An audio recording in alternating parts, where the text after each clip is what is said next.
unstoppable.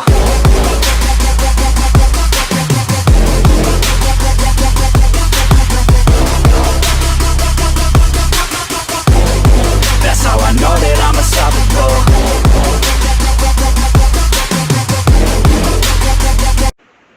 नमस्कार, मेरा नाम है विश्वास चतुर्वेदी और आज मैं आप सभी के बीच एक बार फिर आया हूँ एक नए विषय पर चर्चा करने के लिए। लेकिन उस विषय पर चर्चा करने से पहले मैं आपसे एक बात साझा करना चाहता हूँ। आपने अक्सर ये सुना होगा कि हम सभी इंसान को, हर एक इंसान को दिन में सिर्फ 24 घंटे मिलते हैं। एक इंसान सफल हो या असफल हो, उसको भी 24 घंटे ही मिलते हैं। इन दोनों इंसानों के बीच में जो सफल है और असफल है, जो एक सबसे बड़ा अंतर होता है, वो उस समय के सदुपयोग करने के तरीके में होता है। एक सफल इंसान जिससे आप मिलेंगे, वो हमेशा अपने समय का सदुपयोग इस तरीके से करेगा कि उसके ज्ञान का विस्तार हो, उसकी नॉलेज एक्सपैंड हो। लेकिन एक असफल इंसान जो है, वो उन्हीं 24 घंटों को व्यर्थ की चीज़ों में गंवा देगा।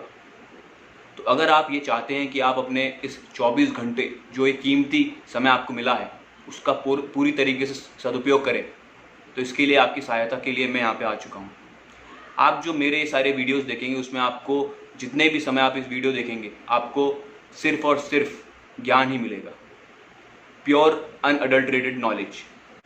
तो चलिए आज के इस विषय की शुरुआत करते हैं। हाल ही एक दिन पहले 5 जुलाई को पूरे भारत में गुरु पूर्णिमा का पर्व मनाया गया।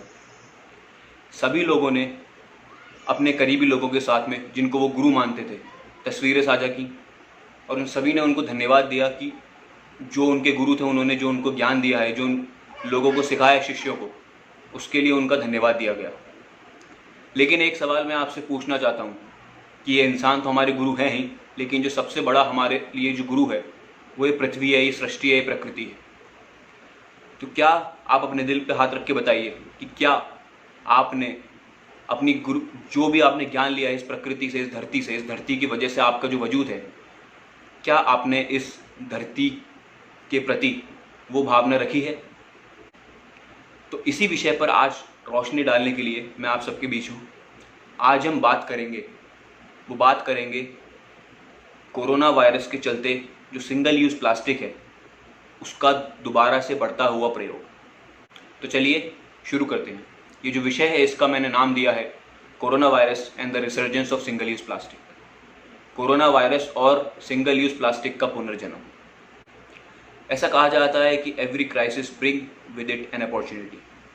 हर समस्या के साथ आपको एक मौका मिलता है जिससे कि आप नया आविष्कार कर सको, मानव जीवन को बेहतर बनाने के लिए। आज की तारीख में जो क्राइसिस है, वो है कोरोना वायरस तो है ही, लेकिन उसके साथ बढ़ता हुआ सिंगल यूज़ प्लास्टिक का प्रयोग। और जो हमारे पास अपॉर्चुनिटी है, जो मौका है, वो है इस प्रयोग को कम करना, proliferating the use of single use plastic. जैसा कि आप सब जानते हैं कि कोरोना वायरस के इस माहौल में हम सब सुपर हाइजीनिक हो गए हैं। हम हाइजीन का इतना ज़्यादा ध्यान रखने लग गए हैं, जो कि पहले हम नहीं रखा करते थे। इसका मेन कारण ये है कि कोरोना वायरस से बचाव का एक बहुत अच्छा और एकमात्र ही सरल उपाय ये है कि अपने आप की हाइजीन का बड़ा ध्यान रखा जाए। और इसी के चलते हम सिंगल यूज़ प्लास्टिक का बहुत ज़्यादा प्रयोग करने लग गए हैं। जैसे जो स्वास्थ्यकर्मी होते हैं, उनके लिए पर्सनल प्रोटेक्टिव इक्विपमेंट, जिन्हें हम पीपीई बोलते हैं, या फिर जो प्लास्टिक लाइन वाले मास्क आप इस्तेमाल करते हैं वो, या फिर जो सैनिटाइज़र की बॉटल्स आप इस्तेमाल करते हैं, वो प्लास्टिक की होती है, सिंगल यूज़। या फिर जो स्वास्थ्यकर्मी ग्लव्स का भी इस्तेमाल करते हैं, और हमें भी ग्लव्स का इस्तेमाल करते हैं आजकल हम सारे लोग, ये सारा सिंगल यूज़ प्लास्टिक होता है, जो कि डिस्पोजेबल नहीं हो पाता। और मैकिन्सी, जो एक बहुत बड़ी रिसर्च की कंपनी है, उसने ये अनुमान लगाया, इट इज़ एस्टिमेटेड, कि 2 साल पहले 350 मिलियन टन प्लास्टिक जनरेट हुआ था, जिसमें से सिर्फ और सिर्फ 16% ही रिसाइकल हुआ था। 16% ही रिसाइकल किया गया था। और ऐसा अनुमान लगाया जा रहा है कि आज की तारीख में, प्रेजेंट में, पूरी दुनिया में हर महीने हम 9 करोड़ मास्क का प्रयोग कर रहे हैं और 1,60,00,000 जो है हम ग्लव्स का इस्तेमाल कर रहे हैं। ऐसा क्यों है और इससे क्या गलत प्रभाव पड़ सकता है हमारे प्रकृति पे, हमारी पृथ्वी पे, how adversely can the earth get affected by such large use of the single use plastic. So let's start. हम इस पे बात करेंगे. समस्या मैंने आपको बताई, इसके समाधान क्या है और किस तरीके से हम इसको हासिल कर सकते हैं. एक बहुत ही प्रसिद्ध इंटरनेशनल अखबार द गार्डियन के अनुसार आज की तारीख में हमारे जो ओशियंस हैं उनमें जेली फिश से ज़्यादा मांस पाए गए हैं. अगर हम देश दुनिया की बात करें तो यूएसए और कनाडा में ये कंपलसरी है, ये एसेंशियल है कि आप जो प्लास्टिक यूज़ करें उसको डिस्पोज करें. इनफैक्ट कुछ साल पहले हमारे प्रधानमंत्री जी ने ही मम्मल्लपुरम नाम के एक बीच में प्लॉगिंग करते हुए अपनी एक तस्वीर जारी की थी. जॉगिंग करते हुए जो प्लास्टिक वेस्ट है उसको उठाने को कहा जाता है.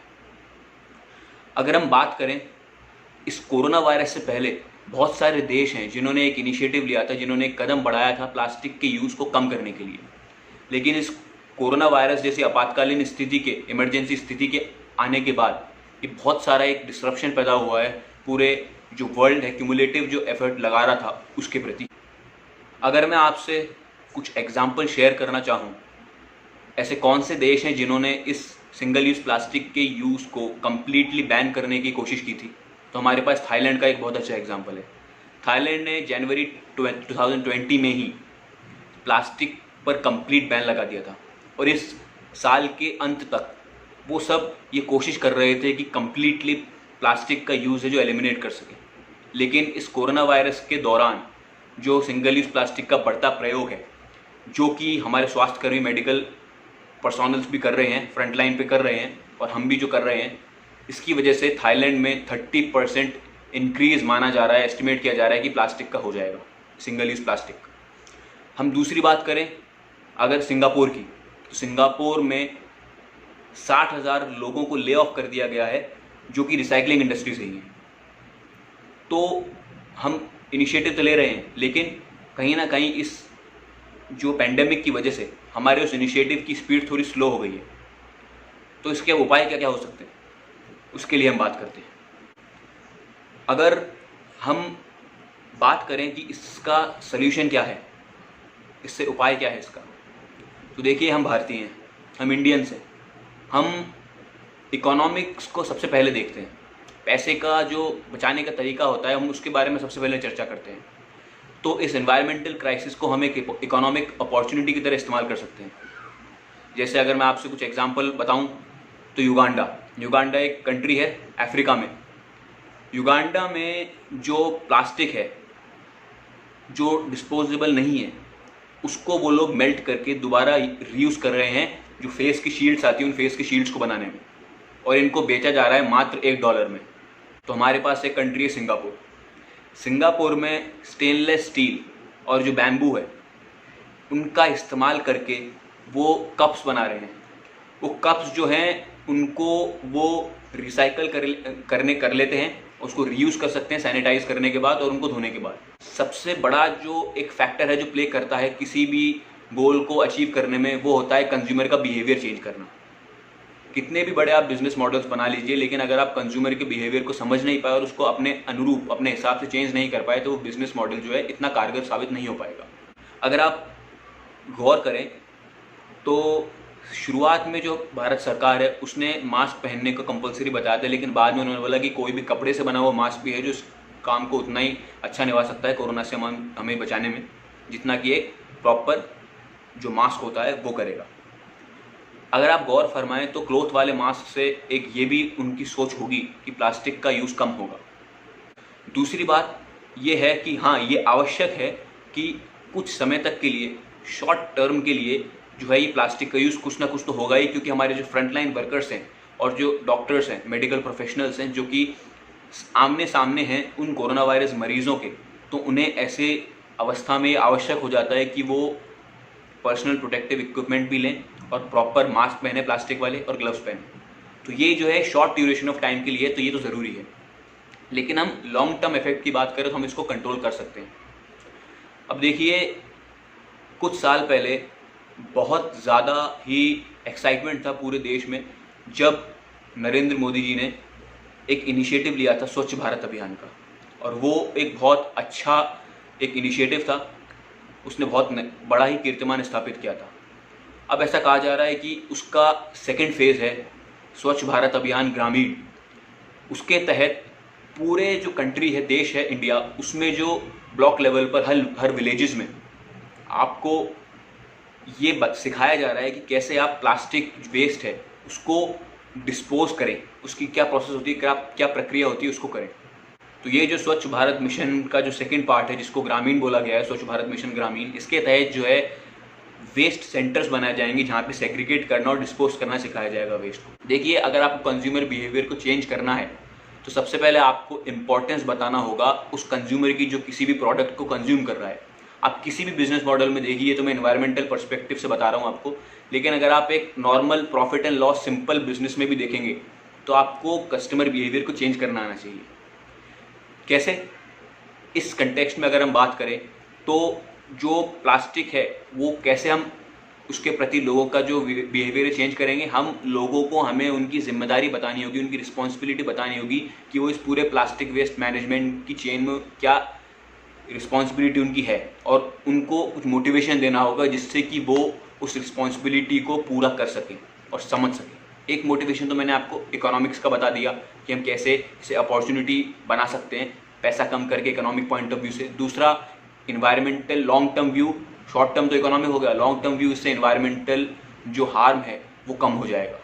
अगर आपको एक ट्रू चेंज देखना है तो आपको अपनी जिम्मेदारी समझनी होगी इन्वायरमेंट के प्रति, और आपको ये समझना होगा कि जिस तरीके से गुरु पूर्णिमा पे हमने तस्वीरें लगाई थी कि जो हमारे गुरु हैं उनसे हमें जो शिक्षा मिली है उसकी वजह से हम जिस मुकाम पर हैं उससे कहीं ज़्यादा हमें ऋणी होना चाहिए हमारी इस पृथ्वी का, इस प्रकृति का।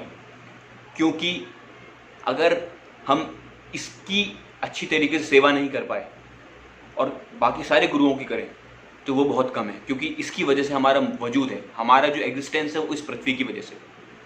तो अपनी जिम्मेदारी समझिए, और मैं आपको ये कहना चाहूँगा कि आप जो है, अब आपसे अनुरोध मेरा ये है कि आप प्लास्टिक से बने हुए मास्क का इस्तेमाल न करके क्लॉथ मास्क का इस्तेमाल करें। गवर्नमेंट ऑफ इंडिया ने भी ये कह दिया है कि cloth mask are as effective as the plastic mask. आप ऐसा करेंगे तो आप कुछ हद तक कंट्रीब्यूट करेंगे इस प्रकृति को बचाने में। क्यों? क्योंकि ये प्रकृति भी आपके लिए उतनी ही ज़रूरी होनी चाहिए, और उतनी ज़रूरी है या कहीं ज़्यादा ज़रूरी है जितना ज़रूरी आपके लिए इंसान है। अगर आपको मेरा ये वीडियो पसंद आया तो इसको लाइक कीजिए और इस वीडियो को शेयर कीजिए, क्योंकि मैं चाहता हूँ कि ये जो नॉलेज है ये हर इंसान तक पहुँचे, क्योंकि नॉलेज का कोई दूसरा ऑल्टरनेटिव नहीं है। आपको अगर अपने आप को अच्छा रखना है, अपनी पर्सनैलिटी को अच्छा बनाना है, तो आपके पास दो ही ऑप्शंस है। एक है अपने स्वास्थ्य पे काम कीजिए, अपने मन पे काम कीजिए, अपने दिमाग पे काम कीजिए, और दूसरा जितना ज़्यादा से ज़्यादा हो सके ज्ञान अपने अंदर लाइए। जितना ज़्यादा ज्ञान लाएंगे उतना ज़्यादा आपका कॉन्फिडेंस बढ़ेगा, उतना ज़्यादा आपका नज़रिया बढ़ेगा अपने जीवन को देखने का, अपने आसपास की प्रकृति को देखने का। तो यही आपसे अनुरोध है, अपने स्वास्थ्य का ध्यान रखें और अपने ज्ञान के विस्तार में हरदम लगे रहें। बहुत बहुत शुक्रिया।